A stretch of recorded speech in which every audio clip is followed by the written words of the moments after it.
Greetings and welcome to another edition of Murder on the Tracks.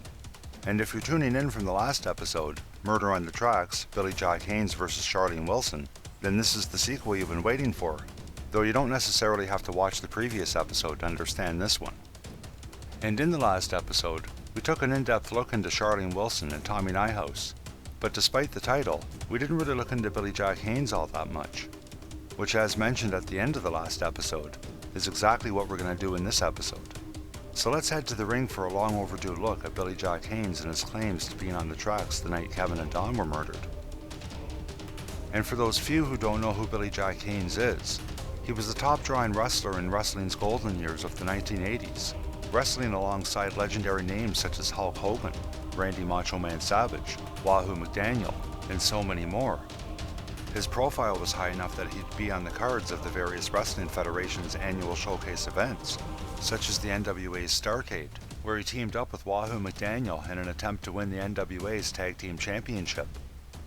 And he also appeared in the WWF's WrestleMania 3 against Hercules Hernandez. And it would be a common sight to see him pictured on the covers of the wrestling mags throughout stores all across North America. He even had his own trading cards, and, for good measure, his own action figures. So as you can see, in the 1980s, Billy Jack Haynes was a famous wrestler playing in the big leagues. I mean, when you have your own action figure, you've pretty much made it big time.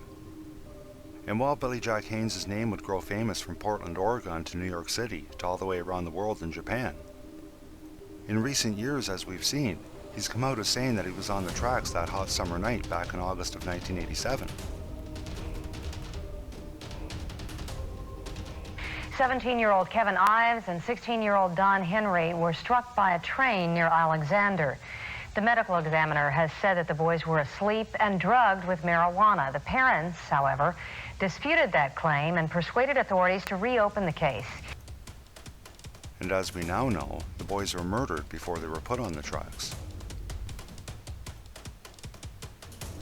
So fast forward 3 decades, and in January and February of 2018, Billy Jack Haynes comes out for the first time publicly saying that he was on the tracks the night Kevin and Don were murdered. Says he witnessed everything and even videotaped parts of it. He had actually come forward and contacted Linda Ives about a year earlier, and shortly after, private investigator Keith Ronceval offered his services to Linda Ives pro bono, to which she accepted. And after several months of communicating, Keith Ronceval would meet with another private investigator, John Rupert, in California, and they would go to Oregon and meet up with Billy Jack Haynes for the first time and take his sworn depositions about what happened on the night of August 23rd, 1987. So as noted, he came forward publicly in January and February of 2018 with some interviews and some videos, with the most extensive of those interviews being on the Doc Washburn show, where he not only stated everything that had happened that night, but he also named everybody involved.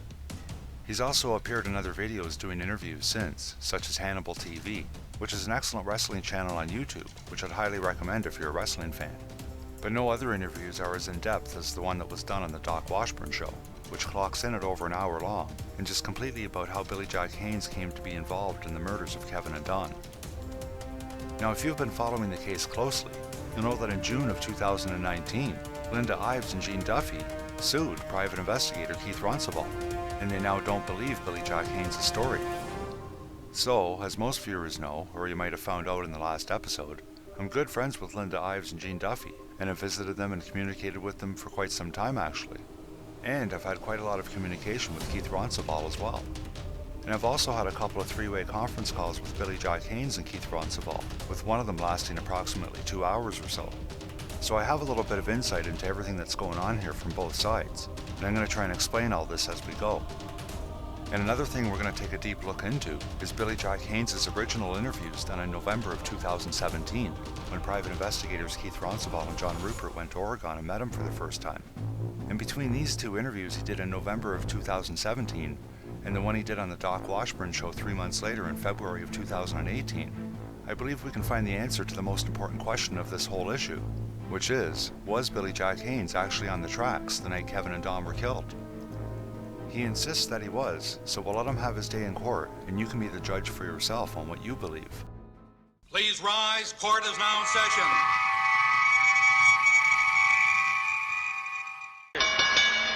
Introducing Billy Jack Haynes.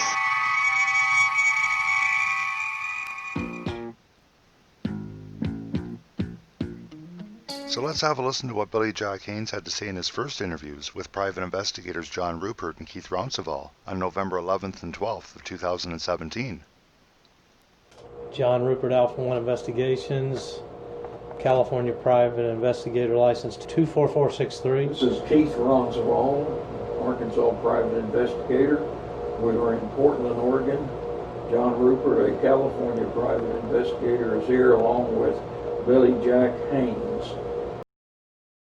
We're continuing our conversation with Billy Jack Haynes. It's now 3:33 p.m. on November the 12th, 2017. We got the camera, told me where to go. Jim Steve would show me when I got there where to go, where the drop was stolen last time, and it was by the tracks is where I nuzzled myself in. I at that time went inside. There's bushes by the tracks, and that's where I stayed. And that's where I stayed until the action hit. The Jim Steve incident. Then the people started to gather at that time, and I was entrenched where it was dark. Nobody could see me unless Jim Steve told somebody where I was. Okay. And I don't think anybody seen me at that time. The drop, I think, was around midnight. Okay, this was it before the boys were discovered? It was right about the same time. The drop came. Maybe 10 minutes afterwards, there was action. There was guys coming, and out of the clear blue sky, there was a gunshot. There was a shot. Boom.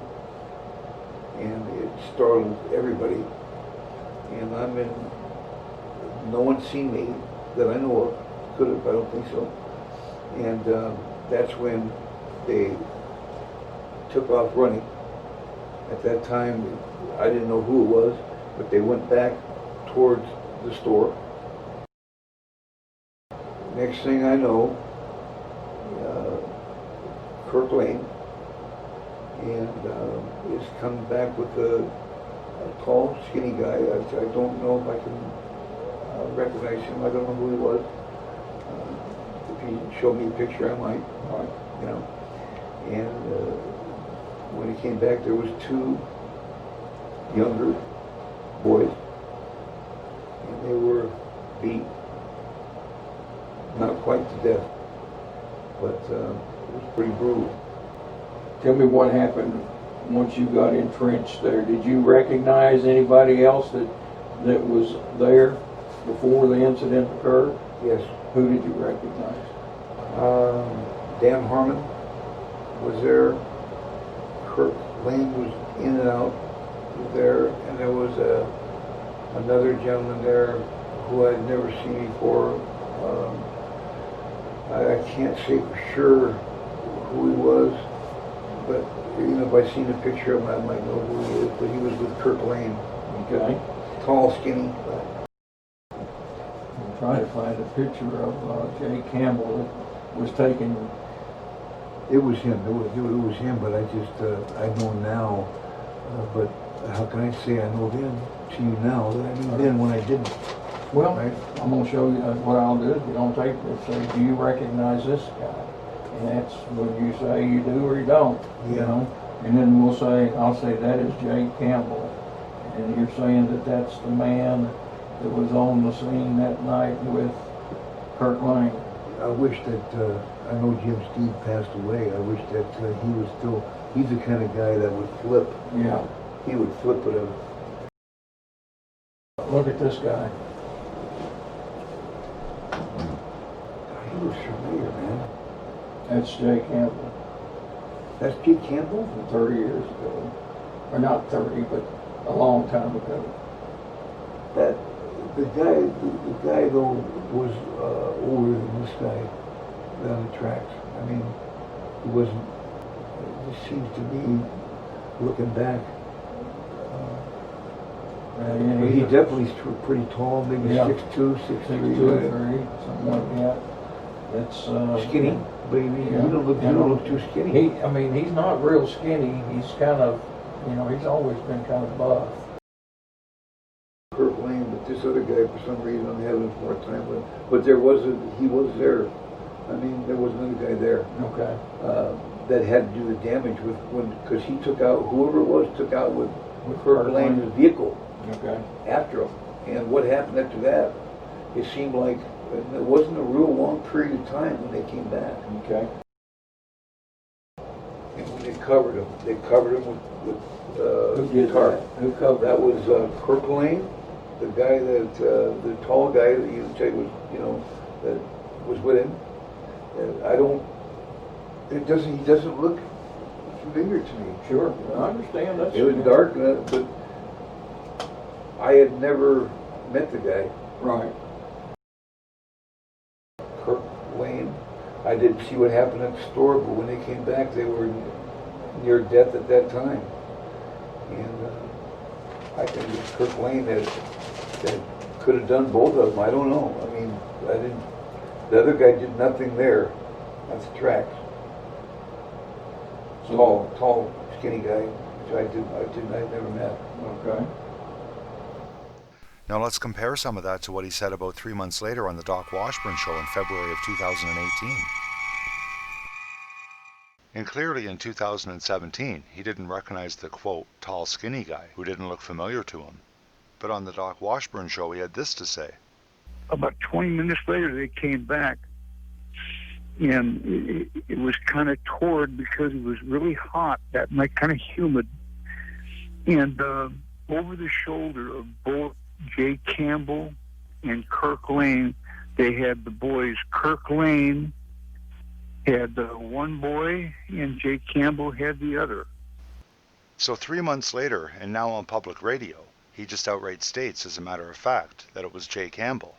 Whereas 3 months earlier, he was saying, I don't know if I can recognize him. I don't know who he was. And I can't say for sure who he was. Or he doesn't look familiar to me. And also in the 2017 interviews, he mentions a couple times that he's never met the guy, presumably Jay Campbell. And yet on the Doc Washburn show 3 months later, we hear him say, Mr. Clinton and I had done business in Florida, where I wrestled professionally. And then also in 1986, he had called me in to meet everybody at the Rose Law Firm, which I met. So many people. It's where I met Sheriff Jim Steed and Kirk Lane, Jay Campbell. Really? So now he's met Jay Campbell at the Rose Law Firm, no less, along with Sheriff Jim Steed and Kirk Lane. And we're most definitely going to come back to that in a bit. But remember when he said that Kirk Lane could have done both of them, meaning killed both Kevin and Don, and the other guy did nothing there at the tracks, the tall, skinny guy, which I've never met, in which he's clearly referring to Jay Campbell. Now listen to what he says 3 months later on the radio. So at that time, I looked down, and at full force, the butt of the rifle, which I guess was the kid's rifle, Kevin Ives' rifle, he took the butt and smashed him in the back of the head and killed him instantly. That was it. And that was Kirk Lane that done that to him. Jay Campbell, for some reason, takes out a knife and plows in the back of the other kid, stabs him in the back, left the knife in, because I just want to make sure he's dead. Order in the court. So in 3 months, we went from he doesn't know who he is and he can't recognize him and he did nothing there at the tracks and he never met him before, to suddenly for sure it was Jay Campbell and I met him at the Rose Law Firm and he plowed a knife into the back of Don Henry, killing him to make sure he was dead. So how about that? And how about this, that we just heard him say in 2017? Next thing I know, Kirk Lane and is coming back with a tall, skinny guy. I don't know if I can recognize him. I don't know who he was. If he showed me a picture, I might, you know.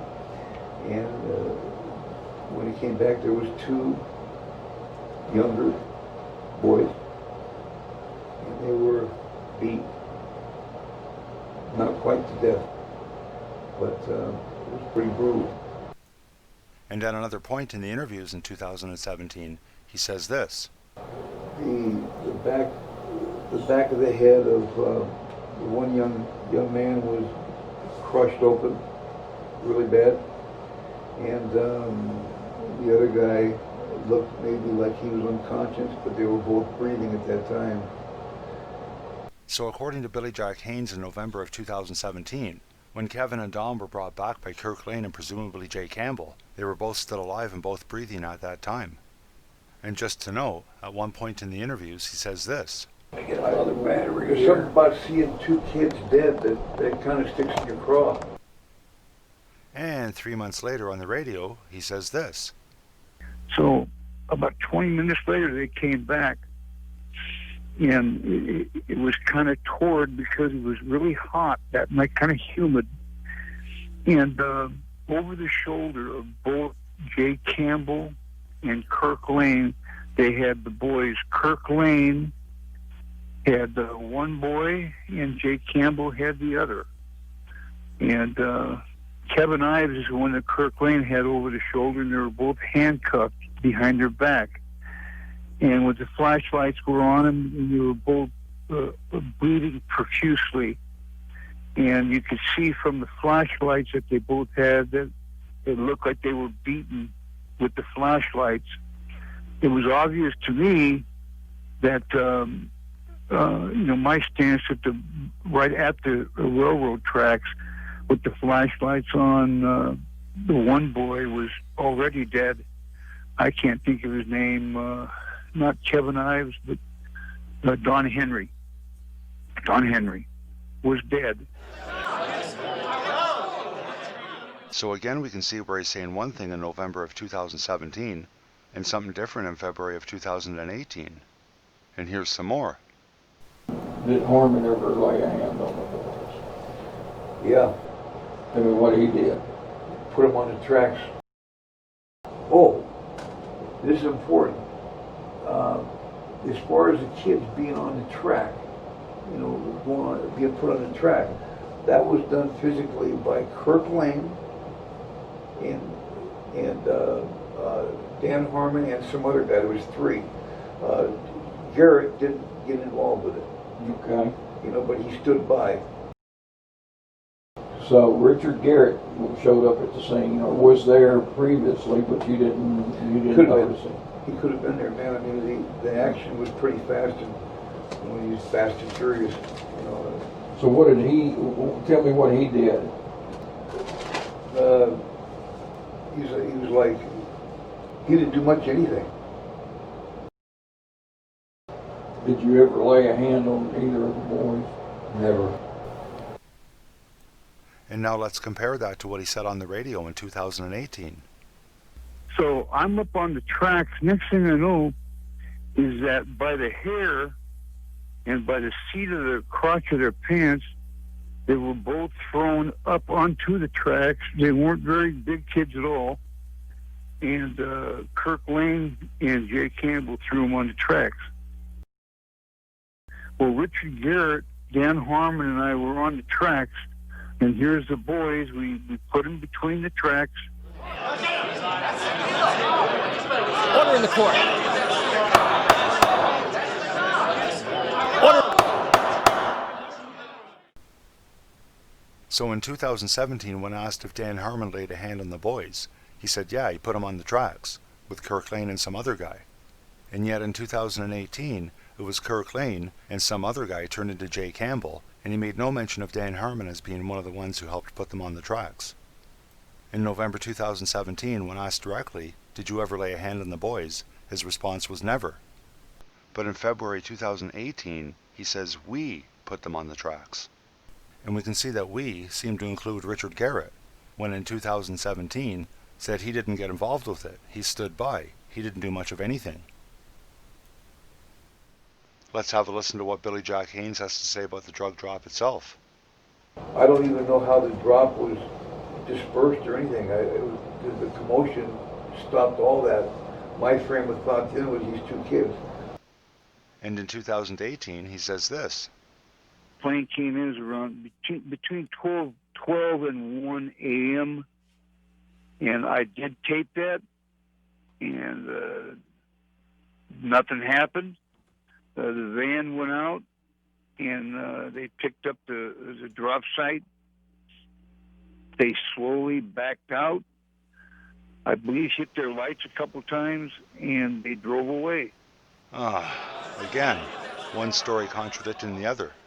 In his signed and sworn statements in 2017, he didn't even know how the drug drop was dispersed or anything, because the commotion stopped all that, and he says his frame of thought was with the two kids. But then 3 months later on the Doc Washburn show, he gives a step-by-step, fully detailed account of what happened at the drop site and what happened with the drop. Now let's hear a little bit more about Richard Garrett and when he allegedly showed up at the tracks. But Garrett's entrance, When did that happen? it happened around probably 1:30, 2 o'clock. All right, and then we hear... At first, at the drop site, I rode with Jim Steed, Sheriff Steed, and we drove and backed in behind the trees. There was an open area where the drop was. Second in was a van that was about 75 feet to the left of us. I think there was flashlight communication because it was very dark. A third car pulled in to the right, and in that car, at the time I didn't know, but in that car was police officers, Kirk Lane and Jake Campbell. And then in the car that pulled in later, there was, let's see, what was his name? Dan Harmon. And at that time, later found out Richard Garrett and Keith McCaskill were also in that car. So in 2017, the story is that he didn't notice Garrett till around 1:30 or 2. But in 2018, he was in one of the vehicles that pulled in, with Dan Harmon and Keith McCaskill no less. And speaking of Keith McCaskill, he showed up in a car with Dan Harmon and Richard Garrett? Because that's not what he was saying in 2017. When did you see Keith McCaskill? Keith came later, maybe half hour after that, with Jim Steed. So McCaskill showed up with Jim Steed, or he showed up with Dan Harmon and Richard Garrett. Now let's have a listen to who was at the tracks, according to Billy Jack Haynes. Dan Harmon, Richard Garrett, Kirk Lane, this other guy, Jim Steed, Keith McCaskill. And in 2018, he names Dan Harmon, Richard Garrett, Kirk Lane, Jake Campbell, Sheriff Jim Steed, Keith McCaskill. And how about that? No contradictions. But here's someone else that he named as being on the tracks that night that I'll bet you never heard him talk about before. There was another guy at the drop site that I knew, that I met before, and his name was Mike Samples. So tell me what Mike Samples' part in this was. Mike Samples was one of the drop. He was one of the guys that would pick up drops, and I had seen him before. You'd met him? I met him before with Barry Seal, back in the 80s, early 80s. Okay, so this was your first time at this particular site on the drop? Yeah, but it was a steady drop site because Mike Samples had told me that, and so they were dropping there many times. Okay, what the last name Samples mean anything to you? Yes. Tell me, were you ever offered some money to kill him? Yes. Tell me about it. That's when I was. What's his name? Mike Samples. And what was his position? His position was as a pickup. He was a witness to everything and well trusted. He was a guy who would pick up drops. One of the most probably trusted guys that they had. Trusted by who? Trusted by Clinton. Okay. Bill Clinton. So he was a pickup guy for Clinton? Clinton and Barry, and when Barry was alive, and from my understanding, and he was very trusting. So if you're not trusting, you can't be in that position. Yeah. You know, So that's pretty interesting. He says Mike Samples was there that night too, and that he met Mike Samples back in the early 80s through Barry Seal. But yet 3 months later, on the Doc Washburn show, this is what he had to say about Mike Samples.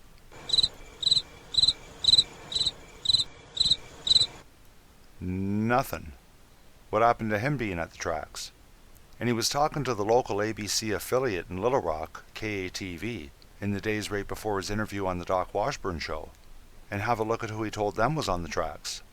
There that night, according to Haynes, were 3 members of law enforcement, 2 attorneys, a club owner, and 2 people in a van whom he never saw.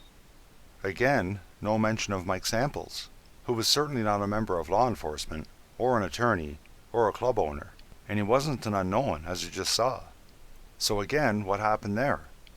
In 2017, he stated quite clearly that Mike Samples was at the tracks. And let's double check that. Well, was Mike Samples there that night? yes. Yep, he says Mike Samples was at the tracks that night. But 3 months later, Mike Samples seems to have dropped off the conversation. And remember, he said that he met him before, back in the early 80s, through Barry Seal, and that Mike Samples was probably one of the most trusted guys they had, trusted by Bill Clinton and Barry Seal, and that if you're not trusting, you can't be in that position. Now, what I find interesting about this is that if you met Mike Samples in the early 80s, that means that Mike Samples would have been working for Barry Seal when he was only like 20 or 21 years old or so. So a kid is supposed to be one of the most trusted guys that Barry Seal and Bill Clinton had. And now let's have a listen to the people that he said that he met at the Rose Law Firm in 1986, a year before the boys were murdered. We've done, Mr. Clinton and I had done business in Florida, where I wrestled professionally, and then also in 1986 he had called me in to meet everybody at the Rose Law Firm, which I met. So many people. It's where I met Sheriff Jim Steed and Kirk Lane, Jay Campbell, Dan Harmon, Richard Garrett, bar owner. I can't think of his name. I think it's Keith McCaskill, I think it was. Okay, so first of all, Keith McCaskill didn't own a bar. He was the manager and bouncer for the Wagon Wheel Lounge. A small detail to be sure, but look at that.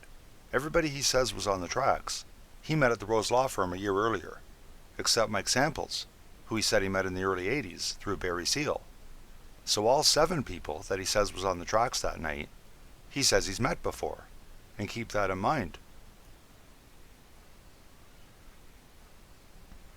So who moved them from there to the railroad tracks? It seemed to. I was told that the train was coming between 4 and 4:30. That goes by on I guess a nightly route, or every other night. They knew that it was coming by. And at that time, Dan Harmon, they asked me if I wanted to get involved with it, and I flipped them off. And actually I said, fuck you guys. I can't, And he goes, well, what are we supposed to do? What are we supposed to do? Take the fall. Because they knew I was a professional wrestler, I guess. I don't know who, because I'm incognito, I'm under the hood.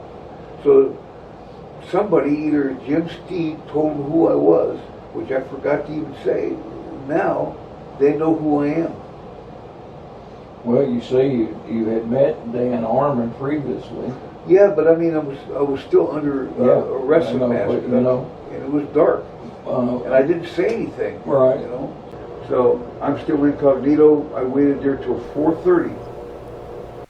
So he stayed incognito the whole time, hidden under the hood, as he says, and says now they know who he is. And remember how he said things started out in 2017.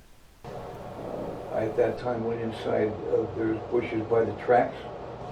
And that's where I stayed, and that's where I stayed until the action hit. Jim Steed, then the people started to gather at that time, and I was entrenched And then 3 months later, we hear this. Is after the drop, and it was a clean drop, and after the pickup, and after they left, Kirk Lane and Jay Campbell got out of their car. And Sheriff Steed and I got out of his car. Kirk Lane and I shook hands. I shook hands with Jay Campbell. And they didn't know who I was because I was under the mask, and we had only met at the Rose Law Firm. So they didn't really know what was going on and with the camera and so forth.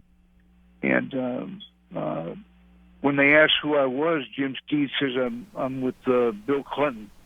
And that's really all you need to know. So 2017 Billy Jack Haynes says that he was in the bushes until the action hit, and he was entrenched there. Meanwhile, 2018 Billy Jack Haynes says that him and Sheriff Steed got out of the car, and that he shook hands with Kirk Lane and Jay Campbell, and says that Jim Steed told them that he was with Bill Clinton. So 2017 Billy Jack Haynes was saying that they know who he was, even though he didn't say anything up until that point, and he kept his mask on the whole time. But he's 6'3", 265 pounds or something at that time. He says he shook hands with Kirk Lane and Jay Campbell, and that Jim Steed told them that he was with Bill Clinton, and he claims to have met all of them at the Rose Law Firm a year earlier, except for Mike Samples, who he said he met in the early 80s. So if these exchanges actually did happen, how could you not know that they would figure out who you are? I mean, we're dealing with cops and prosecutors here. They're not stupid. Hell, even the slowest of wrestling fans always knew who was under the hood. Even just the claims that he stayed under a wrestling mask the whole time, while also claiming that he's met each and every single one of them in the past, sounds completely sketchy in its own right. But let's hear some more. They went back to their car, and Dan Harmon got out of the car. I didn't know it was Dan Harmon at the time until he approached, and Dan Harmon seemed very angry, upset. And he goes, "What are you taping? Who are you?" And Sheriff Steed said, "This is Bill Clinton's guy for security." He goes, "Oh, we don't need no security here." He got kind of mouthy and kind of arrogant, and he was extremely high on cocaine. Okay, so 2018 Billy Jack Haynes says that Dan Harmon, who he says he met at the Rose Law Firm a year earlier, now approaches him for the first time on the tracks. And he alleges that Jim Steed told him as well that this is Bill Clinton's guy, and that Dan Harmon got mouthy and arrogant. Now let's have a listen to 2017 Billy Jack Haynes again. The guy in the bar, the heavy set guy, and I have trouble with the names, is the guy that I think that stole the money, because it had to been Keith McCaskill. Because McCaskill was stabbed 113 times. Let me I was told that. Yeah. That he stole $113,000. Okay. Who told you that? That was by Dan Harmon. Okay. Really? So did Dan Harmon tell him that when he was being mouthy and arrogant? He didn't converse with him before all the action supposedly hit, and he was saying, "Fuck you guys." And have a listen to this. Getting back to the taping of it, and I said that I think it's best to, due to the circumstances, I'm going to keep it going, and they wanted me to shut it down. Shut the taping down. Okay. And I said, no, I don't think that's a good idea. And then what I do remember now is that when I said that is when Kirk Lane kind of snapped at me and said to shut the fucking thing down. And I have to say, hearing his response of, "No, I don't think that's a good idea," to being told to stop recording, made me laugh. Because he's claiming that he was there, unarmed, wearing a wrestling mask, surrounded by murderous officials who are all armed, while he's taken video of two of them killing two boys. And when they told him to shut it down, his response was, "No, I don't think that's a good idea." Like, really? That's not a good idea? So a better idea is to keep recording, and they're going to buy that? As you can tell, I'm not buying any of it. And if you'll notice, 2017 Billy Jack Haynes says that Kirk Lane snapped at him about shutting the camera down. Meanwhile, he says Dan Harmon was the one telling him that Keith McCaskill stole $113,000. Meanwhile, 2018 Billy Jack Haynes says that Dan Harmon was angry and upset about him videotaping, and that he was shaking hands with Kirk Lane and Jay Campbell. So I just find all of it too hard to believe. When you compare the overall content from his first interviews in November of 2017 to the one he did in February of 2018, there's way too many things that don't make sense and far too many contradictions. Like this. I was told that he stole $113,000. I guess prior to that there was a drop that there was several $100,000 stolen. When Bill Clinton had called me, he said some of the airdrops in Alexander, Arkansas were being stolen $500,000 and 10, 15, 20 kilos. My experience is this. I was contracted to go down there to kill 2 Arkansas State police officers that were stealing drops. They stole up to $2 to $4 million is what I was told. So it goes from he was told it was $113,000 to several $100,000 in the same interview, to 3 months later being $500,000, which then turned into $2 to $4 million, is what he was told. So I guess that number is probably up to about $5 or $6 million by now. Included among some of the wild claims that Billy Jack Haynes has made is that he was talking to Bill Clinton on a portable phone while he was on the tracks. So what did Bill Clinton say when you told him about your concerns? He told me that if I wanted to stay there, if I wanted to go, he gave me the option. And but he said that he wanted me to hand the tape recorder over to Dan Harmon. Hand the tape recorder over to him. And I said, no, I want to continue to. And then he goes, you'll still get your money. I said, I don't care about the money, Bill. I just don't understand this. He goes, well, why don't you go ahead and put the recorder down? So I think he got the mixed emotion that maybe I'm going to take it and run with the tape. Because there's nobody else that's going to be there. They're obviously dead. You know? Did he ever say anything kind of like don't leave any witnesses? Good question. I don't think that was said. Okay. There was no... And that was on the first day of interviews, November 11th, 2017. Now have a listen to what he was saying on November 12th, 2017. And that wasn't part of the plan. At that time, a phone call, or I don't know if Dan Harmon called Bill Clinton, or Bill Clinton called Dan Harmon, but there was a white, old-fashioned, huge cell phone they used in those eras, I guess. And he was talking to Bill Clinton, because it went wrong. You know, it's not the way it was supposed to end. So Dan Harmon went like this with the phone to me, you know. I don't even know if Dan Harmon knew it was me. I don't think they did. They could have. I took the phone. I talked to Bill Clinton. And I told Bill it's not what happened. That these are 2 kids down here. He goes, hey, that's all part of the action. You know, we can't leave any witnesses. So he basically pretty much said that they had to die. Ah, so suddenly Bill Clinton pretty much said they had to die. And just like the money, that tall tale would start to grow too. Dan Harmon had held up the phone to me and said that Clinton wanted to talk to me, Governor Clinton. I went up there, grabbed the phone, and told Bill Clinton, I said, man, it's not 2 Arkansas State troopers that took any drop. There was no drop taken at all. And now there's these 2 kids. And it looks like they're dead. And he goes, well, we can't leave no witnesses, Billy. You know, we got to get rid of them. Can't leave no witnesses. And I heard Hillary in the background say the same thing. Cannot leave any witnesses. Order in the court.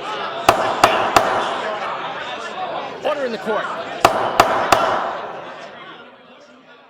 See what I mean? I just can't take anything he says seriously.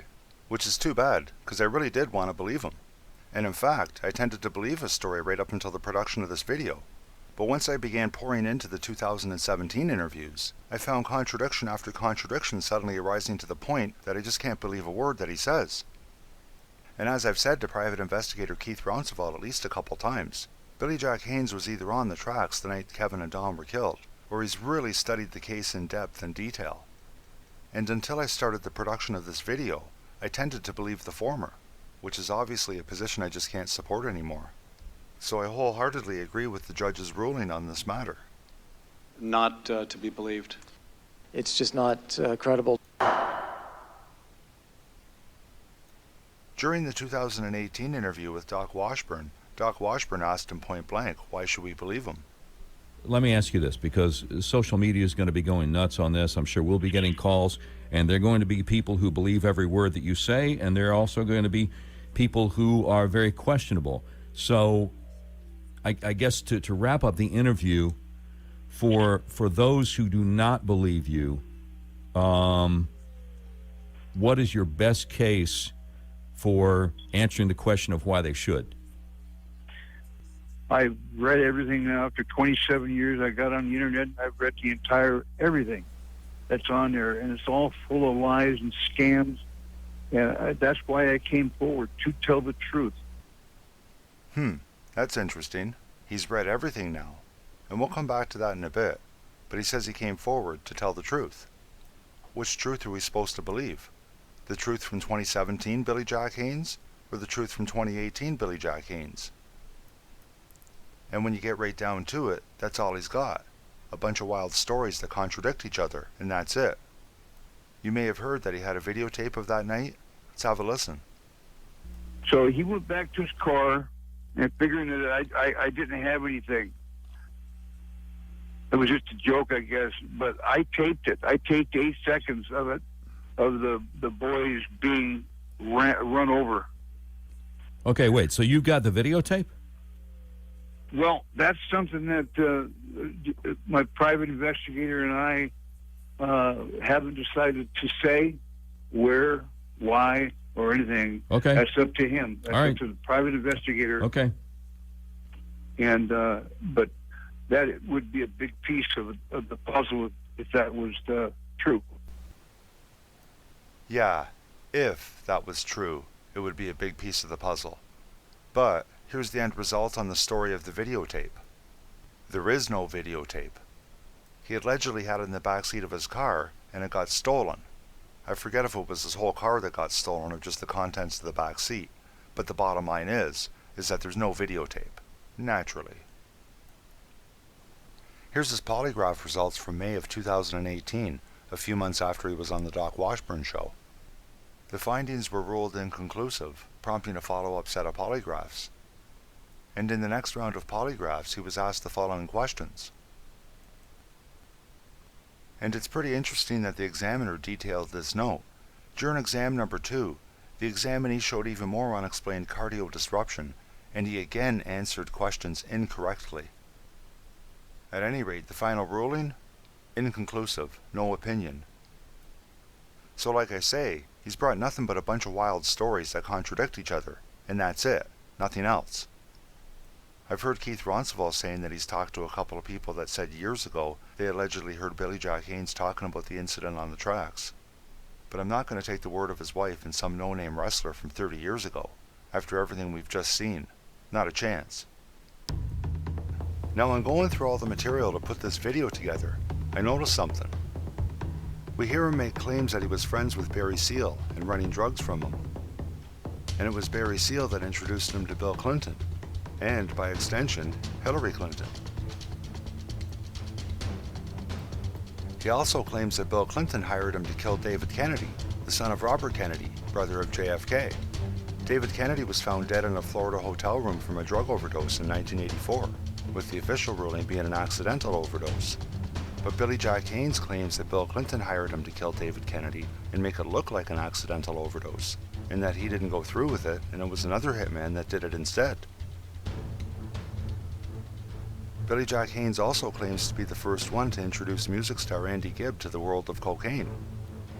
Andy Gibb, who was the younger brother of music superstars the Bee Gees, died in 1988 of myocarditis, which is an inflammation of the heart, and in his case probably brought on by years of excessive cocaine use. And of course there's all his contradictory claims that we've just seen of him being on the tracks the night Kevin and Don were murdered. He also says he witnessed the murder of Michael Franke, whose 1989 murder sparked a number of rumors and conspiracy theories. Not quite as known on a national level as Kevin and Don's case, but at a state level it's kind of to Oregon what Kevin and Don's case is to Arkansas. So anyways, like I said, when I started going through all this material in depth and analyzing all of his claims, it occurred to me that if you want to take his claims as true, then he's like a real-life Forrest Gump.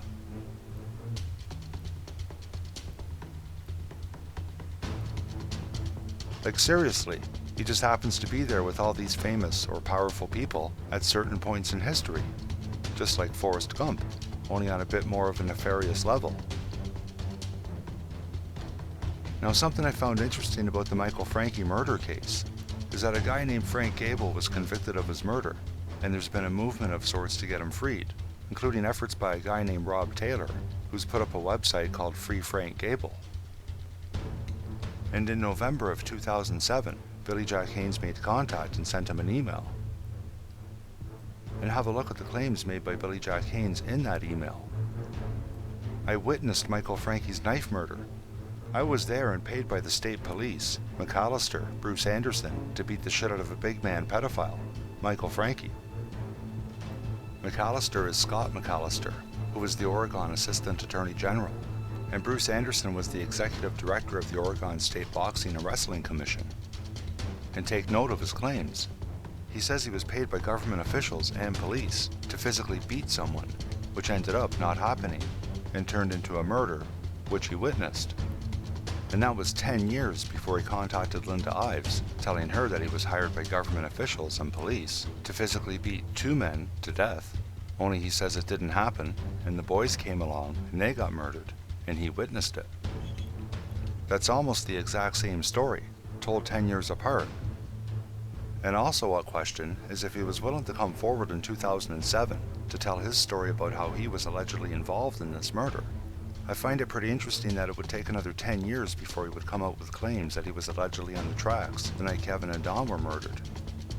Unless, of course, it took another 10 years before he discovered the boys on the tracks murders and began learning about it, which I think is the more likely scenario, to be honest. Billy Jack Haynes has been pushing quite a number of conspiracy theories for quite some time. Most of them have to do with the wrestling world, but as we can see, by around 2017, he's created a number of conspiracy theories outside of the wrestling world, which place him as a participant in a number of controversial events that happened.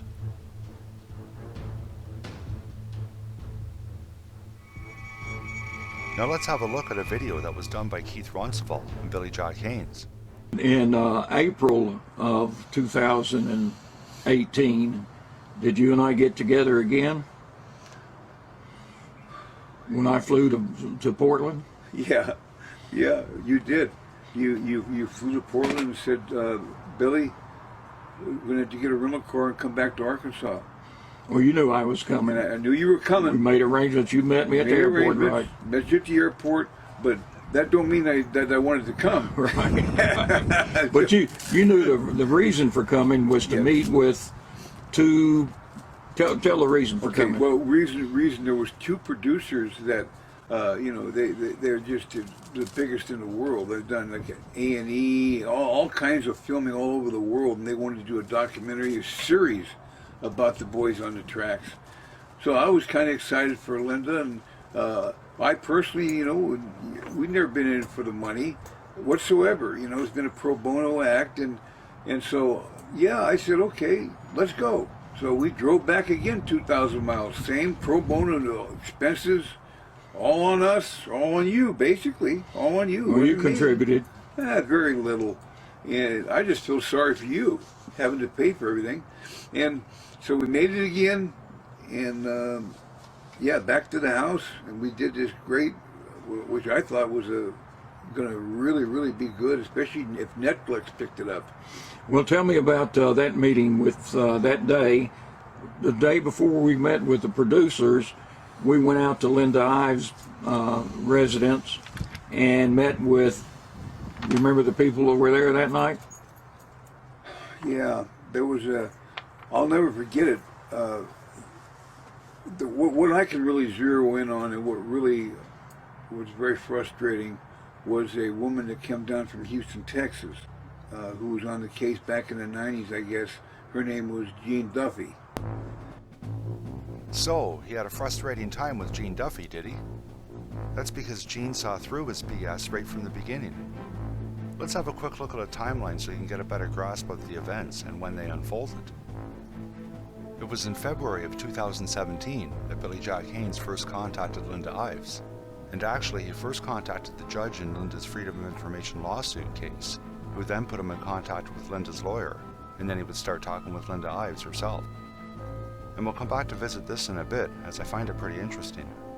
But shortly after that, private investigator Keith Roncesvalles came forward to offer his services to Linda Ives pro bono, to which Linda accepted. And then in April of 2017, Keith Roncesvalles asked Linda if he can make contact with Billy Jack Haynes. And Linda responded, yes, feel free. And these are the actual screenshots of their conversation, by the way.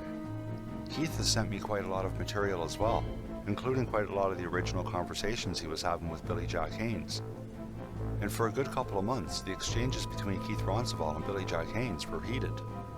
They were swearing at each other, not believing each other, and certainly not trusting each other. But by November 2017, he would finally meet with Billy Jack Haynes and do the first set of interviews that we saw earlier on. And then 3 months later, in January of 2018, Billy Jack Haynes goes public with a video posted to YouTube. Shortly after, in February 2018, Billy Jack Haynes goes on the Doc Washburn show, making all kinds of wild claims that, as we saw earlier, contradict the claims he made 3 months earlier in 2017. And then in April of 2018, Hollywood comes looking to possibly do a series on the whole story. And this is when Linda Ives begins to split away from Keith Roncesvalles and Billy Jack Haynes, which is something they both blame on Gene Duffy, as we'll see. And then in February of 2019, the video we're watching right now of Billy Jack Haynes and Keith Roncesvalles gets posted to YouTube. And then on June 22nd, 2019, Linda Ives and Gene Duffy would launch the lawsuit against Keith Roncesvalles. So, let's watch some more of this interview and see what answers we might be able to uncover. And we met with them for a while. What was your interaction with them?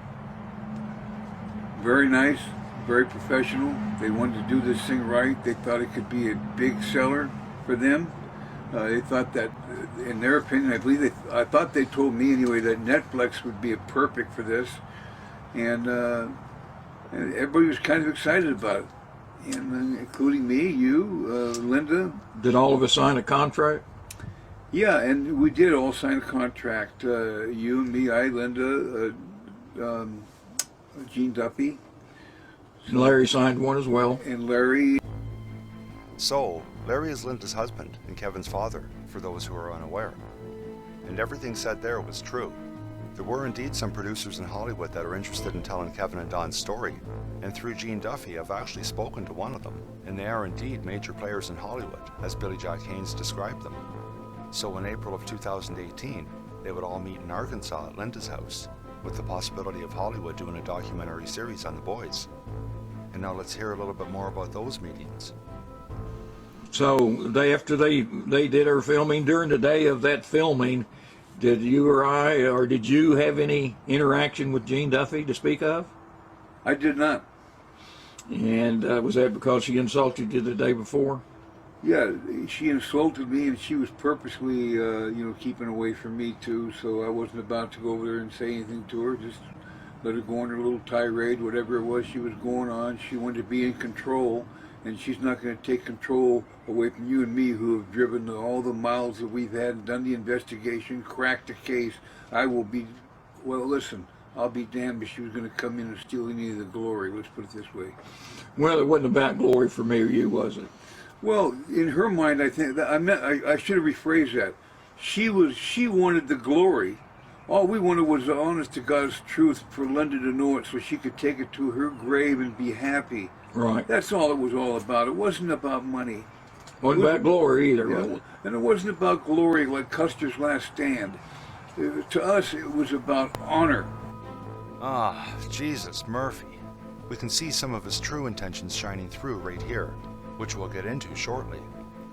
But Gene Duffy wanted to come in and steal the glory? What glory? What the hell are you talking about? This is a decades-long real-life tragedy with nothing but bad guys and victims. And what, you thought you were going to be a hero coming in saying, I cracked the case?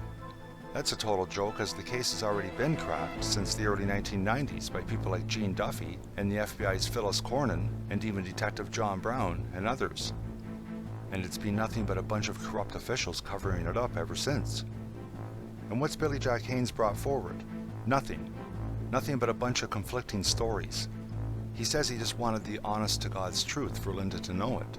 But yet, as we saw earlier, he has multiple variations of the truth, pretty much making anything he says not believable. Now let's hear some more.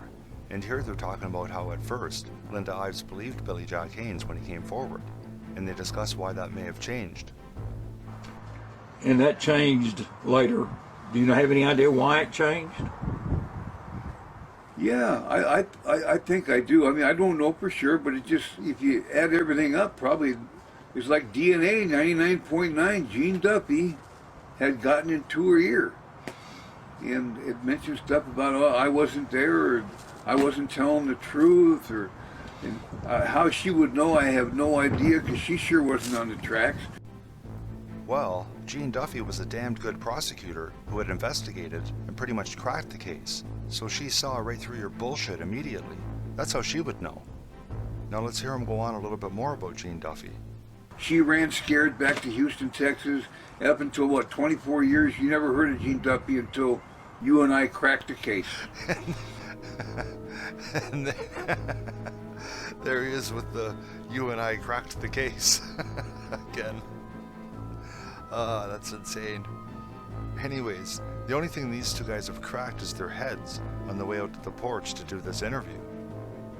But I do have to say I'm glad they did it and posted it, as I find it very insightful on numerous levels. Now let's listen to more. Have you tried to call Gene Duffy? I have tried to call Gene Duffy, man, because I think it was 3 times. And all 3 times, first time I called her, she said, hello. I said, hi, Gene, this is Billy Jack Haynes. And she goes, listen, I know you were on the tracks. You know you weren't on the tracks. Or something like that. I said, what? She goes, you were not on the tracks. I know it and you know it. And then she hung up. So no communication. I tried to call again, hung up. Tried to call again, hung up. I mean... Well, were those telephone calls that you made to her, were they recorded? Well, yeah, they were recorded. Okay. I made sure of that. Yeah. Well, that's good, because you make out Jean to sound like she's a blundering fool in her wording. So let's have a listen to a couple of those conversations, and we can hear exactly what Jean said.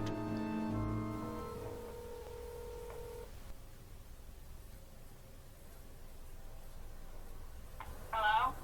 Is this Gene Duffy? Yes. This is Billy Jack. Hey, Billy Jack, what you need? Well, I need a lot of things. I want to know why you're in Linda's ear and won't let her go to her grave with the truth. I don't know. I don't understand why you said Billy Jack, but, I know you weren't on the tracks that night, and you know you weren't on the tracks that night, and that's the bottom line, my dear. So, as you can see, Jean was pretty direct in what she said, and the only one making any blunders is Billy Jack Haynes. And we'll come back to this conversation shortly, but let's hear another phone call where she hung up on him. Hello? Hi, Gene. Hey. Hey, one more thing. Well, let's just hear me out, and then you go and speak your mind. Why would you go back to Saline County after all these years with Linda? Okay, I see you hung up. I'm going to continue. Why would you go to Saline County after all these years when you know it's still the good old boys system with Rodney Wright in as Dan Harmon's nephew? Everybody's still in place. Now, either you're getting incompetent or you're just trying to make it a living hell for Linda, because they have done nothing for 31, almost 32 years for that woman. And we have. And you want to shoot that all to hell. I think you're a disgrace. Talk about a disgrace. Are you kidding me? First of all, who are you talking to? There's no one there. Gene hung up and this guy keeps talking to someone who isn't there. I mean, that's just weird. Hope he's not in the habit of doing that a lot. And he calls out Jean as being incompetent? Or she's trying to make a living hell for Linda, which is beyond utterly ridiculous. He is right when he says the authorities have done nothing for Linda and Larry for decades, but turns around and says, and we have, meaning him and Keith Roncevaux, who in reality have done nothing but brought forward a whole bunch of bullshit to muddy up the waters, which is the real disgrace. Now let's go back to that first conversation and have a listen to the rest of it. I know you weren't on the tracks that night, and you know you weren't on the tracks that night, and that's the bottom line, my dear. Well, how would you know? You were 26 years removed from the case. You ran, remember? You had a $50,000 bounty, which I'd like to see you take a lie detector test on, because I don't believe that for one bit. I'd like to see your lie detector test, too, and I haven't seen it. You know something? I'm not going to pay 10 grand to go down to Houston. I've already taken 2, and I was non-deceptive on both. Now it's your turn to take one. Give them to Linda. I'm not going to give it. Listen, Linda was happy. She believed me until you got your 2 cents worth involved, and now you got this Sambo guy at $20 a month. Where did he come from, Linda? Where did he come from, Sambo? You don't have nothing to do with that? Okay, so first of all, Billy, you're talking to Jean, not Linda. Alright? You really need to stop blundering like that if you hope to sell one of these stories one day. And no, she had nothing to do with Sambo whatsoever. And for those who don't know, he was a guy who came forward to Linda, offering to help her and wanted to do a bunch of exclusive interviews with her and build a website for her and so on, until Linda found out he was charging membership fees and she wanted no part of that. Because Linda's not trying to sell her story, she just wants the truth to be known. Anyways, did you notice? Billy Jack Haynes even lies about his lie detector tests, saying they were non-deceptive. And remember, we looked at them earlier.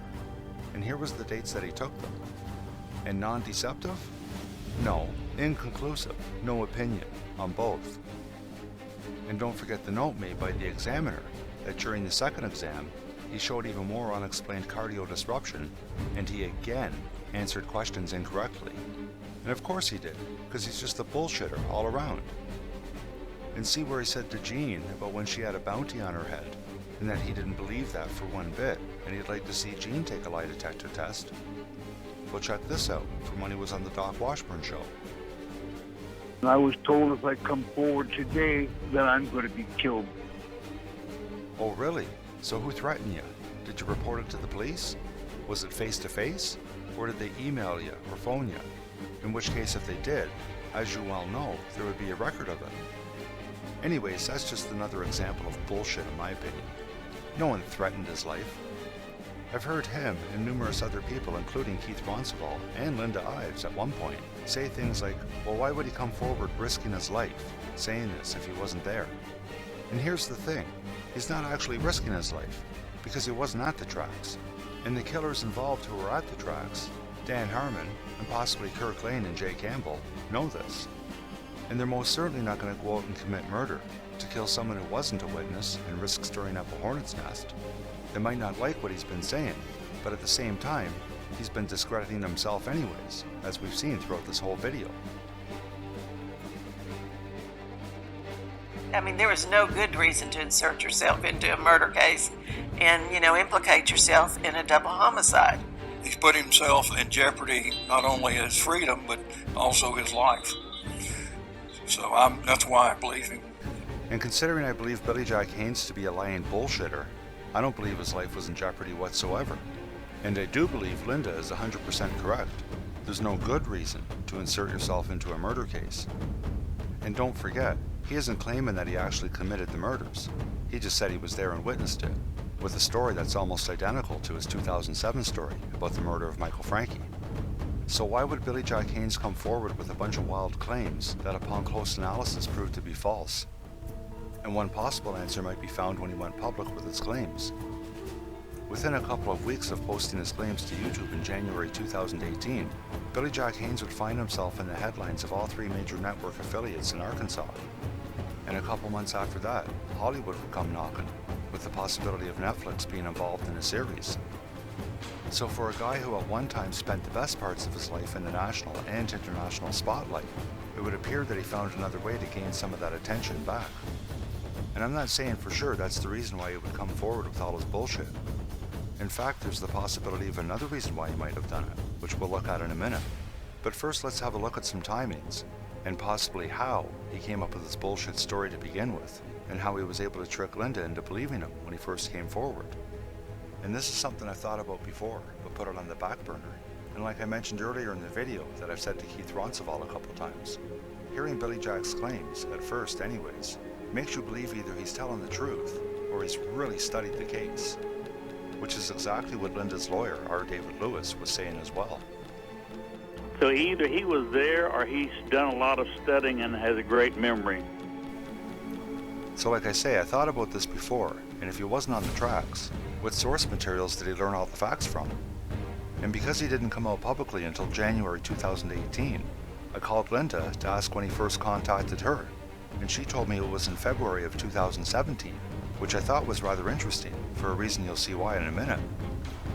I've also seen where Billy Jack Haynes has said that he contacted Linda in the middle of 2016, and after everything I've seen with this guy, I'm not likely to believe that, and I'll believe Linda.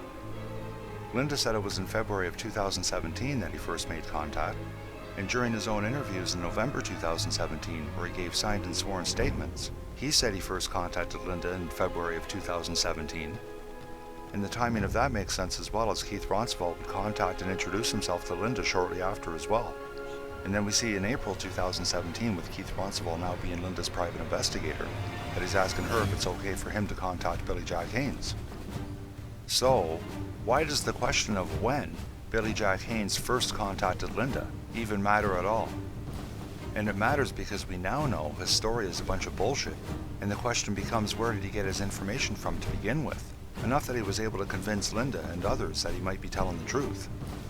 And by February of 2017, the 2 biggest sources containing the most information on the murders of Kevin and Don to be found was the book Boys on the Tracks by Mara Leverett, which is certainly the most detailed accounting of the story, from the murders right up till its publishing in 1999.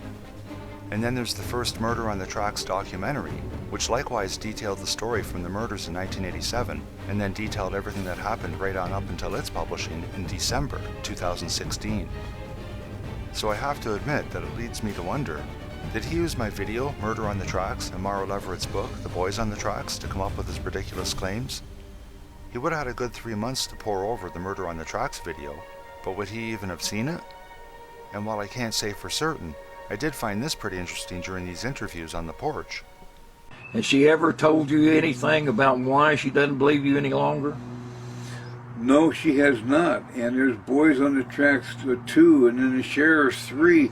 All that is like, it leads to, she believes everything that we're saying on TV, everything, and all of a sudden, boom, she doesn't believe it no more. So how about that? He has been watching the Murder on the Tracks series. Though he called it Boys on the Tracks 2, clearly he's meaning Murder on the Tracks 2 and Murder on the Tracks Part 3, The Sheriffs. So I think it's a safe bet that he's probably watched Murder on the Tracks Part 1 as well. Now what about the Boys on the Tracks book? Have you recently read the Boys on the Track book? I have. I've been going through it a little bit. And what did you find? I never have read it before. That's one by Mara Levitt. Is that how you pronounce her name? Mara Levitt. Mara Levitt? It's pronounced Leverett, and anybody can make a mistake in the pronunciation of a name, to be sure. So I'm not trying to slag him for that. I'm just pointing out the proper pronunciation for the viewers. But there you go. He's read it. Or at least he's gone through it a little bit, as he says. So let's hear some more. And so I went through it, and I yellowed out all the times it was Linda and Jean, Linda and Jean, Linda and Jean, Linda and Jean. And basically, Jean's name's in it almost more than Linda's. So let me get this right. He says he went through it and yellowed out every time it said Linda and Jean, Linda and Jean, Linda and Jean, Linda and Jean. So you're actually telling me that you took a highlighter and went through the book and did that. And your conclusion is that Jean's name is in the book almost more than Linda's, is it? Because you just know I'm going to put that to the test. And here's a little tidbit of information for you, Billy Jack, as I know you're going to be watching this video. And instead of taking a yellow highlighter and going through the book and highlighting everywhere it says Linda and Jean, Linda and Jean, Linda and Jean, and so on, and then having to tally up all the numbers with whatever you use, like probably an abacus or something, I guess. But instead of going through all that trouble, you can buy the book online, and here's the Kindle version. And you'll see there's a search button, which brings up a search bar. And if we type in the name Ives, we'll see there's 186 matches. But that would also include Kevin, Larry, and Alicia, and only in the instances where their last name is used. So a better way is to type in just the name Linda, as there's only one Linda the book talks about. And we see there's over 500 matches. It stops at 500, so I don't know how many more there are, but there is at least 500 matches for Linda. So let's have a look at Jean. And there you go, there's 166 matches found. But if you'll notice, it also includes matches such as blue jeans, his jeans, shirts and jeans, and so on. So let's have a look at the name Duffy. And there, we find there's 256 matches, which is far less than the over 500 matches for Linda, of course. And just to point out, there's only one entry for James Duffy, Jean's husband. And while we're here, if we look up the name Harmon, we see there's over 500 matches. If we look up the name Garrett, as in Richard Garrett, we see there's 169 matches. Looking up the name McCaskill, we see there's 153 matches. And again, while we're here, if we look up the name Haynes, we find 0 matches. So let's enter the name Billy Jack instead. And again, 0 matches found. But anyways, Jean's name is in the book almost more than Linda's? Bah, just more wild declarations from a bullshit artist. Well, what would you, based on what you read in the Boys on the Tracks book, what would the name of the movie be that if you were producing a movie based on that book? The first time you ever asked me a question, you know. Yeah. This is a trick question. I'd call it the Gene Duffy story. I'm Gene Duffy, I'm tough. No, that's not the way it was. You ran with your tail between your legs back to Houston, and you haven't been heard from since until you and I come forward after 2 years, crack the case open. And there he is with that cracked the case one-liner again. And check out the way he's going on about Gene. When doing this interview, I'll bet inside his head, he still thinks he's doing a wrestling shoot interview.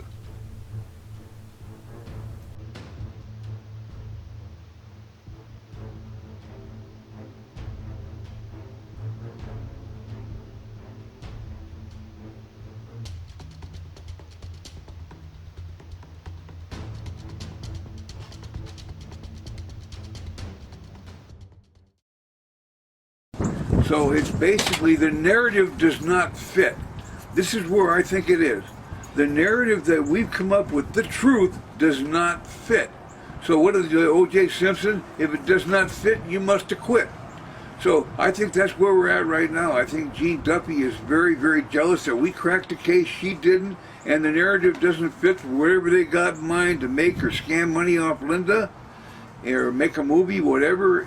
It doesn't fit their narrative, so we're being thrown under the bus, you and I, Keith. And notice the only one talking about scamming Linda, or being the one that cracked the case, or stealing the glory, is this clown, Billy Jack Haynes. And of course him and Keith are being thrown under the bus. Billy Jack Haynes is so full of shit that anything that comes out of his mouth should be wiped off with toilet paper. And Keith Ronceval, a former Little Rock veteran detective turned private eye, believes him wholeheartedly? As we've seen, the narrative that they've come up with, what Billy Jack calls the truth, is nothing but a bunch of bullshit. And let's not forget that attacks on Jean and smearing her name by bullshit artists and criminals over the Boys on the Tracks murders is something we've seen in the past.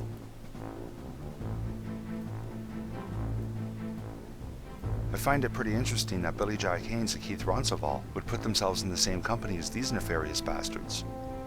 And we'll go back to that question again of why would Billy Jack Haynes and Keith Ronceval do that? And let's have a look at the timing of things again. It was August 2016 when Linda launched a lawsuit against the numerous intelligence agencies and police forces to have all the documents on the murders of Kevin and Don declassified. And this started generating quite a bit of attention in the news in the months that followed. And then, in December of 2016, the first Murder on the Tracks documentary comes out. And right away it starts doing pretty good in terms of viewership. 3 months later, Billy Jack Haynes contacts Linda Ives. And within days of that, Keith Ronceval contacts Linda Ives, offering his services as a private investigator to Linda, pro bono. And a couple of months later, Keith Ronceval would start talking with Billy Jack Haynes for the first time, unless they've previously spoken, which at this point, I totally wouldn't rule out. And there's a reason I say that, which can be found in the lawsuit launched by Linda Ives and Gene Duffy against Keith Ronceval. In looking at that lawsuit, we can see defendant, who is Keith Ronceval, flew to Los Angeles, California, and met up with another private investigator, John Rupert, as we seen earlier, who has also worked on the case. Defendant rented a car and the two of them drove to Oregon to meet with Billy Jack Haynes. During the trip, the other private investigator, John Rupert, overheard defendant, Keith Ronceval, take a call from an individual whose name has been mentioned by witnesses and law enforcement as possibly being involved in the crime. It was apparent from the phone call that defendant, Keith Ronceval, does work for this individual. So who is this individual that Keith Ronceval has done some work for and seems to be on pretty friendly terms with? And I know that because I've heard the conversations. And that individual would be none other than Jay Campbell, one of the people who has indeed been named by numerous people, including law enforcement officials, as possibly being one of the killers of Kevin and Don. Keith Ronceval has also done a lot of work over a long period of time for Stevens Inc., whose ties run very deep into entities like Tyson Foods, Walmart, and the Clinton dynasty as well. And these are just a couple of things that Keith Ronceval failed to inform Linda about when he first came forward offering his services. The fact that he kept his relationship with Jay Campbell hidden from Linda, combined with how hard he's pushing Billy Jack Haynes' bullshit story, does indeed make me wonder. And I'm not saying for sure this is the case, but it does make me wonder, was all this bullshit with Billy Jack Haynes nothing but a disinformation campaign designed to do exactly what it's done, which is muddy the waters on the case? Again, I don't know, but I do believe it's very plausible at the least. Anyways, with all that in mind, let's have a listen to Billy Jack Haynes' attitude towards Linda now. And I mean, it got to the point to where how dare Linda Ives do this to you? And to this day, right now, I'm quite upset about that. That's one of the reasons why I'm going on tape with you today. Unbelievable, isn't it? No, Billy, it's how dare you? How dare you do this to Linda and her family and Gene? How dare you come telling her all these lies and contradicting stories in what appears to be a regurgitation of some wild claims you made back in 2007?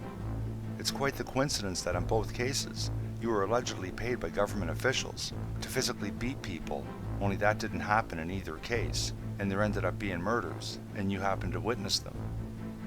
And how dare Keith Ronceval, who coincidentally just happened to contact Linda Ives shortly after you first did. But how dare he keep pushing your bullshit and lies on Linda, trying to convince her that you're telling the truth? He's a former Little Rock detective and long-term private eye, so if I know better than to believe in your bullshit, I'm quite sure he does as well, and yet he still continues to shovel it. And how dare Keith first come forward to Linda without telling her that he's more than just a mere acquaintance with Jay Campbell? And Billy Jack actually has the audacity to say to Keith Ronceval, how dare Linda Ives do this to you? Like I said, it's just simply unbelievable. So, we've reached the end of the line for this episode of Murder on the Tracks. And we set out to find the answer to the question of, was Billy Jack Haynes really there? And you'll have to make up your own mind, but as far as I'm concerned, the answer is obviously nope. And like I said earlier, that's too bad because I really did want to believe him. But that was based mainly on his appearance on the Doc Washburn show. And then I began this project and dove into the 2017 interviews and all the other wild claims he's made. And ultimately, as you can see, I'm just not buying any of it. So moving forward, we won't be wasting any more time with his BS claims. And as for the lawsuit by Linda and Jean against Keith Roncevall, that's now over as well, with the judge granting Linda and Jean's motion for a non-suit. Basically, Linda and Jean decided to drop the suit, and that should be the end of that. And there's no foul play or cover-ups or anything like that going on. Unlike Linda's 2016 lawsuit, that was systematically dismantled by Judge Brian Miller, with the final blow coming in September 2019. And that was a lawsuit to get all the documents on the murders of her son Kevin and his friend Don from the various law enforcement agencies in unredacted form. And yet 33 years later, for some reason, these documents still have to remain classified. And there's thousands of them. Which is very much like the documents on Barry Seal. And CIA Inspector General Hitz's report, which as you can see here is what they released to Judicial Watch in 2019. And it's also very interesting that all three of these storylines have one thing in common, which is Mena, Arkansas of the 1980s. And though it's been 3 decades since the events at Mena and the consequences that followed, as you can see, we're still not allowed to know what happened, and it's all being covered up.